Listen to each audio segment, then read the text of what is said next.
Picture this. June 1940. Nazi Germany has conquered most of Europe. France has fallen. The German Wehrmacht, the most fearsome military machine the world has ever seen, is massing on the other side of the English Channel, preparing what Hitler calls Operation Sea Lion, the invasion of Britain. But standing between Hitler's 7 million soldiers and the conquest of the British Isles is something the German High Command never expected: a single rifle. Not just any rifle, but a weapon so devastatingly effective, so superior in design and in the hands of trained soldiers, that it would claim the lives of approximately 400,000 Nazi soldiers throughout the war. Today, we uncover the untold story of the Lee-Enfield rifle. The firearm that proved innovation and training can defeat even the largest military machine on Earth. To understand the significance of the Lee-Enfield, we must first understand the desperate situation Britain faced in 1940. After the Battle of France, the British Expeditionary Force, 340, 0 strong, barely escaped the beaches of Dunkirk with their lives.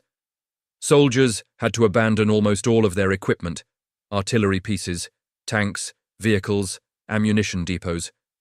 The evacuation was a miracle, but it was also a catastrophe. Britain was now defenseless, or so it seemed. German generals looked across the Channel and saw an island vulnerable to invasion. The Royal Air Force had already suffered terrible losses fighting the Luftwaffe during the Battle of Britain. The British Navy, once the most powerful force in the world, was stretched thin protecting convoys from German U-boats. Britain's army was small, exhausted, and demoralized. Most of Europe was now under Nazi control. The situation seemed hopeless, and yet, when Hitler issued the order to invade Britain, something unexpected happened.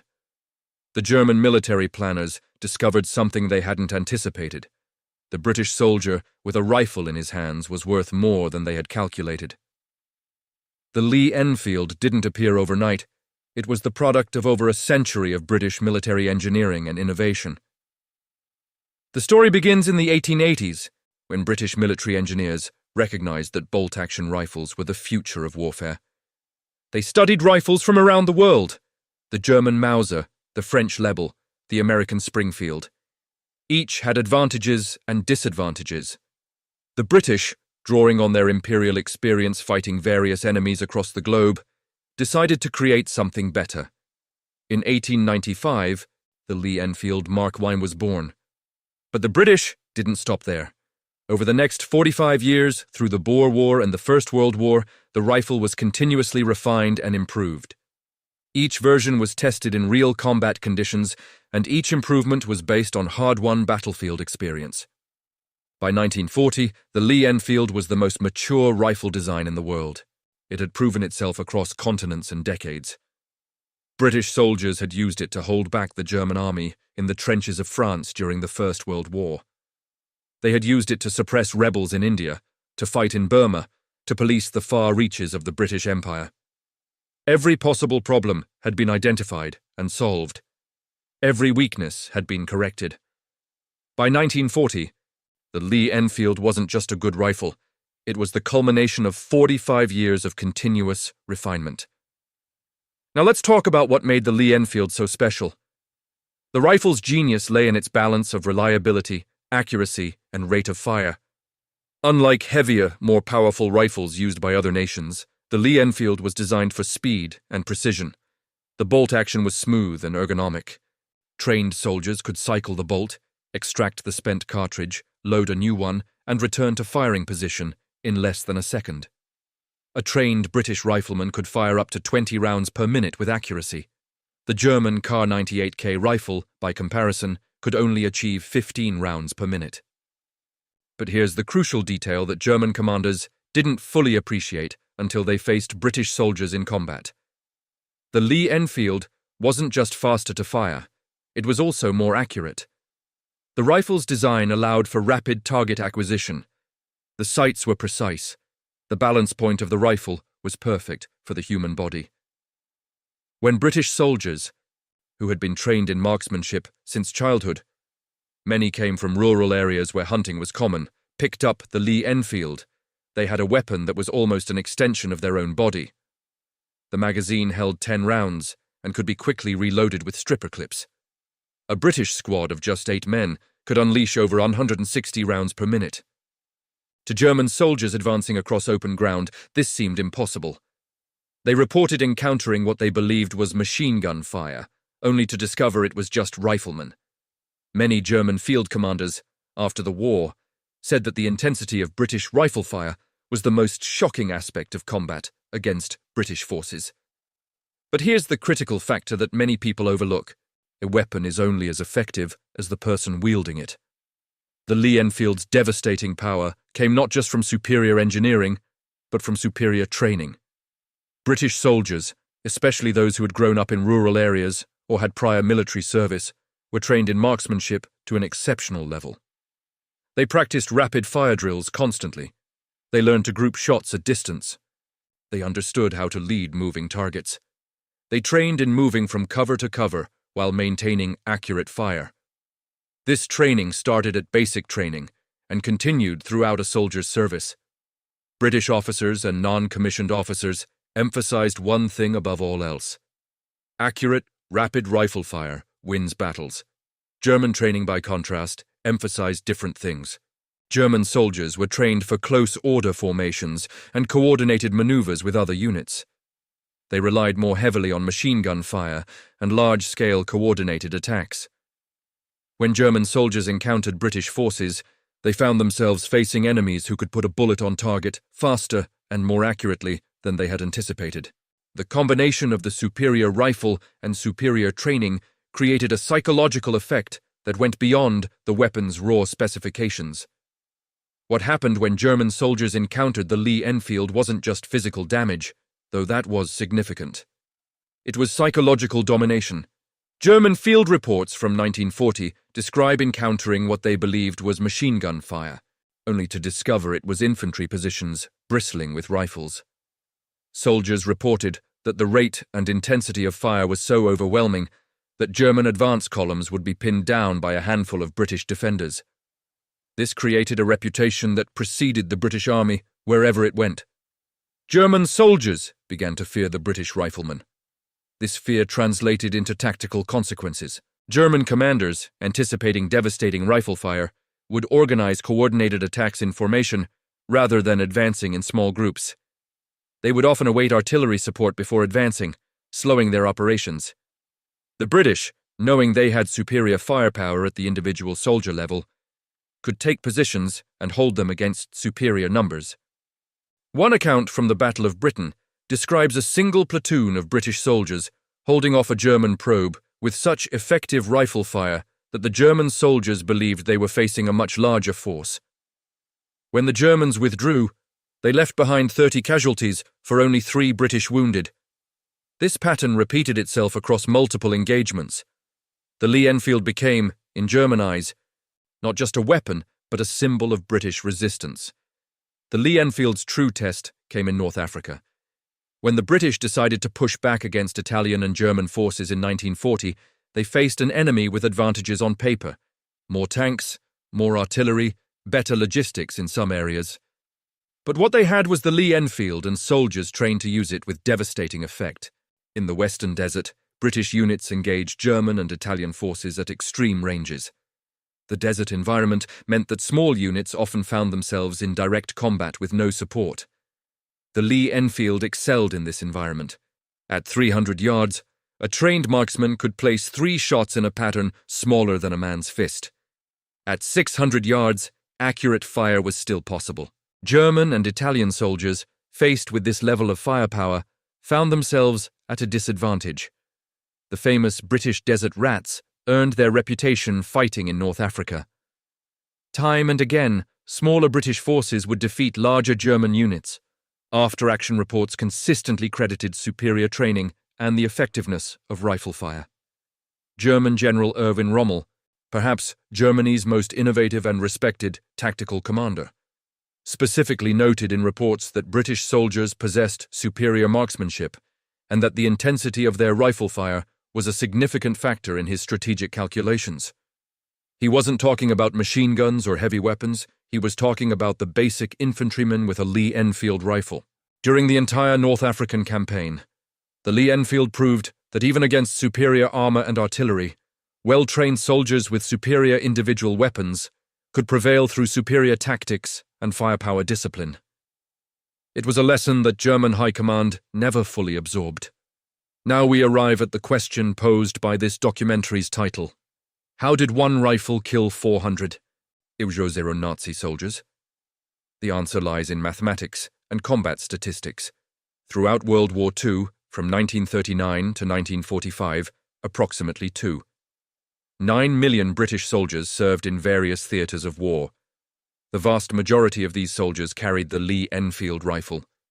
These soldiers engaged German forces in Africa, in Italy, in France, in Germany, in Burma, and in other theatres.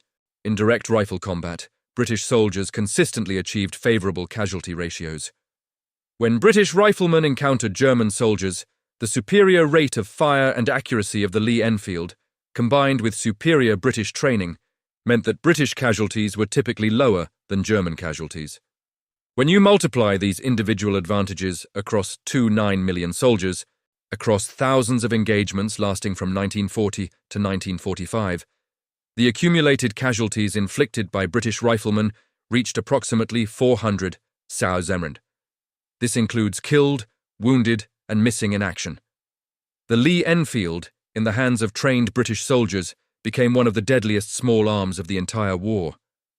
It wasn't the only weapon British soldiers used. They had grenades, machine guns, artillery. But the Lee Enfield was their primary weapon, the weapon they carried into every combat, the weapon they relied on when ammunition was short, and ammunition often was short. In terms of sheer number of rounds fired and casualties inflicted, the Lee Enfield stands as one of the most effective small arms in military history.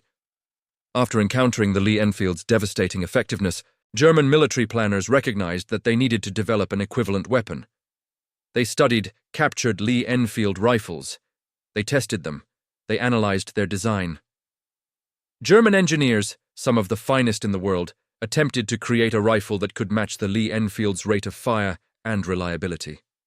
But they failed. The Volkssturm rifle, Germany's late-war attempt to field a rifle that could match British capabilities, was inferior in nearly every way.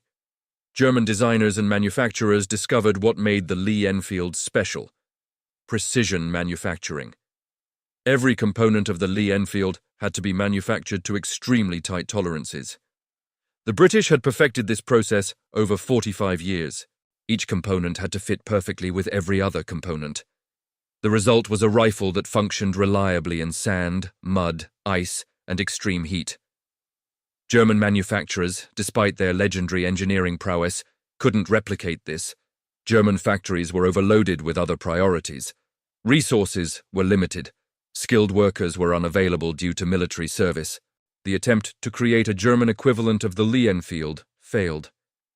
Germany never fielded a rifle that matched the Lee Enfield's capabilities. By the time Germany tried to copy the Lee Enfield, it was too late. The war was already lost in many respects. But it's telling that even as the war turned against them, German military planners recognized the Lee Enfield as the weapon they needed to defeat. It wasn't German tanks or German aircraft that most concerned British soldiers. It was German artillery and German machine guns. But when German soldiers thought about British soldiers, they thought about the devastating rifle fire from the Lee Enfield. As the war progressed and the theatre of combat shifted from North Africa to Europe and Asia, the Lee Enfield maintained its reputation as a devastating weapon. In Burma, where British forces fought the Japanese in jungle terrain, the Lee Enfield proved invaluable. Japanese soldiers, trained to fight in small coordinated units, found themselves outgunned by British soldiers armed with Lee Enfields. At the Battle of Kohima in 1944, a small force of 600 British and Indian soldiers held off Japanese forces that numbered in the thousands. The Japanese launched repeated human wave attacks against prepared defensive positions. What broke the Japanese assaults was disciplined, accurate rifle fire. Individual British soldiers at Kohima were credited with dozens of kills each. One soldier, later decorated for his actions, accounted for over 250 confirmed kills using his Lee Enfield rifle. He did this by positioning himself in a key defensive position and using superior fire discipline to break Japanese assaults. His actions, and those of other skilled British riflemen, saved the British position and prevented a Japanese breakthrough. The Lee Enfield, in the jungle terrain of Burma, proved just as effective as it had in the open deserts of North Africa. The jungle actually amplified the Lee Enfield's advantages, because Japanese soldiers rarely had time to coordinate their superior numbers before being cut down by concentrated rifle fire. As the war in Europe progressed, British forces advancing into Germany found the same pattern repeating. German soldiers, recognizing the danger of British rifle fire, would attempt to avoid direct engagement with British infantry. They would wait for tank support or artillery before engaging British positions. This allowed British forces to control terrain disproportionate to their numbers. It also meant that German casualties, inflicted primarily by British rifle fire, mounted faster than German commanders anticipated. The Lee Enfield became an unstoppable instrument of British military power throughout the war. One aspect of the Lee Enfield story that deserves emphasis is the industrial capacity that produced it. During World War II, British factories manufactured over 4 million Lee Enfield rifles. This number is staggering. To produce 4 million rifles of consistent quality, despite wartime shortages, despite bombing raids on British factories, despite limited resources, required extraordinary manufacturing skill. The Enfield Royal Small Arms Factory was one of the wonders of British industry. Working under wartime conditions, with workers often working 12-hour shifts, the factory maintained quality standards that were arguably the finest in the world. Every single rifle that came off the production line was tested and had to meet strict specifications. If a rifle didn't meet standards, it was reworked until it did. This commitment to quality, maintained during a desperate war for survival, ensured that every British soldier who picked up a Lee Enfield knew that weapon would function when his life depended on it. German manufacturing, despite its reputation for precision, never achieved this level of consistency during wartime. German rifles sometimes had quality issues, German ammunition sometimes had quality issues, but British Lee Enfields, even those manufactured in the final desperate months of the war, maintained their quality standards. This manufacturing excellence translated directly into combat effectiveness. A weapon you can trust is worth more than a more powerful weapon you can't rely on. British soldiers could trust their Lee Enfields. That trust, born from years of reliable performance, contributed to their confidence in combat and their willingness to engage the enemy at close range.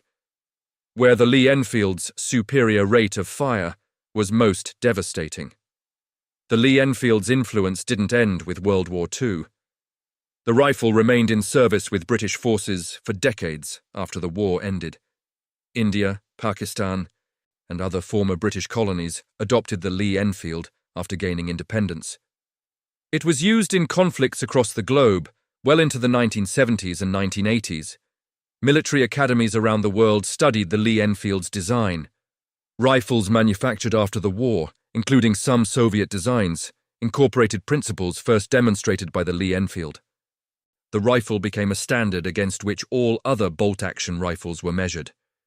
Armies trying to understand how the British had held out against Nazi Germany often pointed to the Lee Enfield as a key factor. Modern military historians recognize the Lee Enfield as one of the greatest rifle designs in history.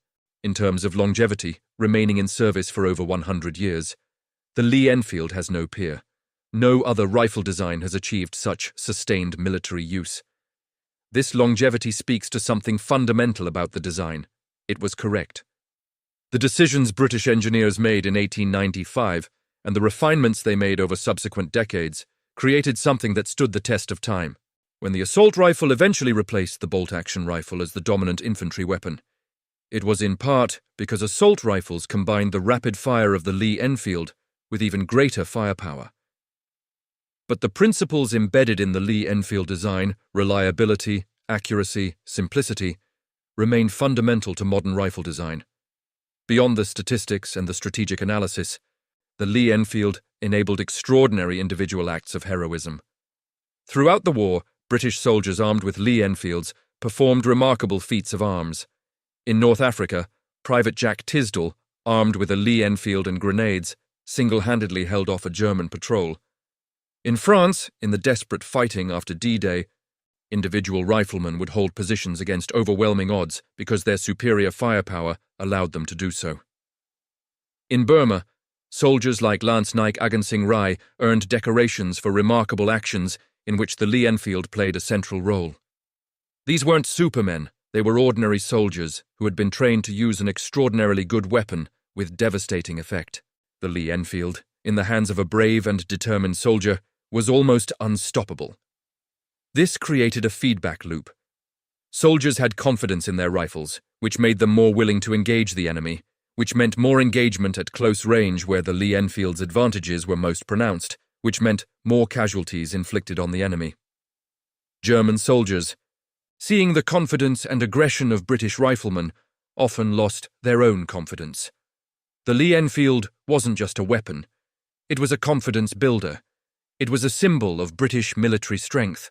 It was a statement that individual British soldiers believed they could prevail in direct combat against German soldiers. And they were right. Let's do a detailed comparison of the Lee Enfield against its main competitors. Against the German Kar 98K, the Lee Enfield was superior in rate of fire by about 25%. Against the Italian Mannlicher Carcano, the Lee Enfield was superior in almost every way. Against the Soviet Mosin Nagant, the Lee Enfield was slightly more reliable and somewhat faster firing.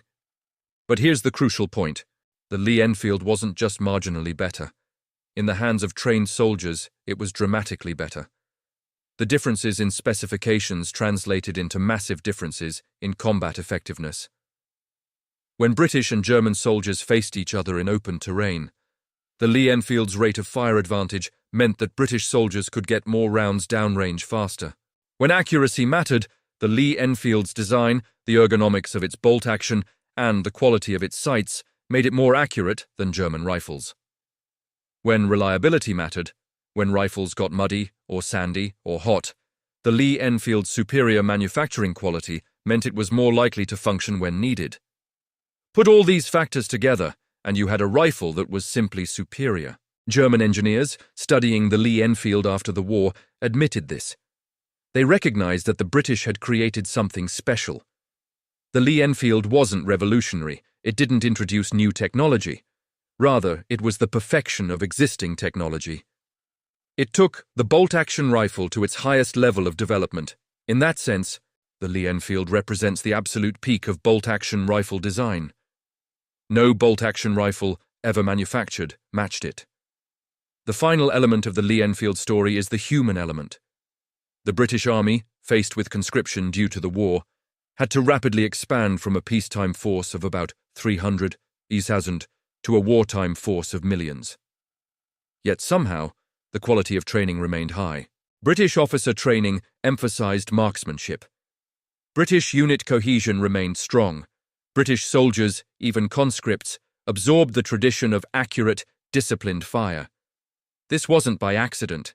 It was the result of deliberate policy decisions made by British military leaders who understood that well-trained soldiers with good rifles could defeat less-trained soldiers with inferior rifles. German military leaders, by contrast, sometimes prioritized quantity over quality.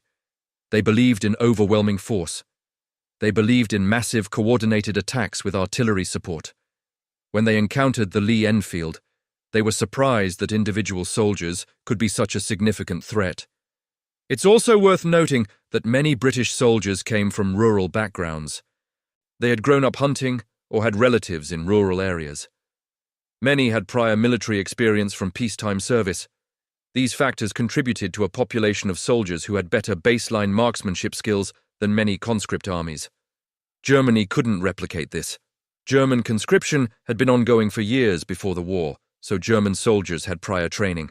But Germany couldn't match the individual initiative and marksmanship culture that British units cultivated. When everything is taken into account, the superior rifle, the superior training, the superior manufacturing quality, the superior unit cohesion, the result is inevitable. British soldiers with Lee Enfields were the most dangerous individual combatants on Earth during World War II. On a grand strategic level, how did one rifle kill 400 Zu-00 soldiers? by allowing Britain to hold its own against Nazi Germany for 6 years until the United States entered the war and provided the industrial capacity to defeat Germany. Without the Lee-Enfield, Britain might have fallen in 1940. If Britain had fallen, Hitler would have gained control of the world's foremost naval power and access to the British Empire's resources. The course of the entire war would have changed. The Lee-Enfield made the difference between victory and defeat for Britain. It gave ordinary British soldiers confidence to face what many considered the world's most formidable military machine. It demonstrated that superior weapons and superior training could overcome superior numbers. It proved that innovation in military technology could shift the balance of entire campaigns. It was present in every major British victory: the North African campaign, the liberation of Italy, the D-Day landings, the advance into Germany. The Lee-Enfield wasn't the only factor in Britain's survival and eventual victory, but it was a critical factor. It was the weapon that British soldiers relied on when everything else was uncertain. It was the weapon that German soldiers feared most when facing British forces. It was the weapon that made the difference between victory and defeat in countless small battles that, collectively, determined the outcome of World War II.